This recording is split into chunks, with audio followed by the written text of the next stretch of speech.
Anushya here with English. இந்த வீடியோல நாம என்ன தெரிஞ்சுக்க போறோம் அப்படினு சொன்னா மழை பெய்யற டைம்ல மழை வர மாதிரி இருக்க டைம்ல நாம யூஸ் பண்ணக்கூடிய ஒரு சில இங்கிலீஷ் சென்டென்சஸ் தெரிஞ்சுக்க போறோம்.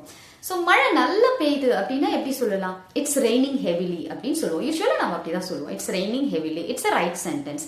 ஆனா இத வேற மாதிரி எப்படி சொல்லலாம்? நாம தமிழ்ல சொல்வோம் இல்லையா? அப்படியே மழை ஊத்துன்னு ஊத்துது அப்படினு சொல்லுவோம். அது எப்படி சொல்றது? It's pouring outside.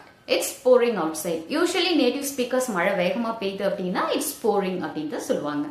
அது ஒரு idiom யூஸ் பண்ணி சொல்லணும் அப்படின்னா எப்படி சொல்லலாம்னா it's raining cats and dogs.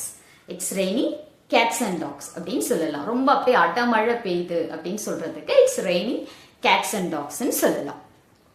தூறல் போடுது எப்படி சொல்றது? ரொம்ப அப்படியே கம்மியா தூறல் போடும் இல்லையா? அது எப்படி சொல்றது? It's drizzling. It's drizzling. ரொம்ப இடி அதிகமா இடிக்குது, இடி இடிச்சுட்டே இருக்கு அப்படின்னு சொல்றது இட்ஸ் தண்டரிங். It's thundering. மின்னல் போடுது இட்ஸ் லைட்னிங் அப்படின்னு சொல்லலாம். அப்புறம் இந்த மேகமூட்டமா இருக்கிறத நம்ம எப்படி சொல்லுவோம்? இட்ஸ் கிளவுடி அப்படின்னு சொல்லுவோம். It's right. Okay, it's cloudy. ஆனா கருமேகமா இருக்கு, மானம் அப்படியே இருட்டிட்டு இருக்கு அப்படின்லாம் சொல்லுவோம் இல்லையா? நல்லா இருட்டிட்டு இருக்கு அப்படின்னு நம்ம ஊர் பக்கம் சொல்லுவோம். அதை எப்படி சொல்றது? It's gloomy out side.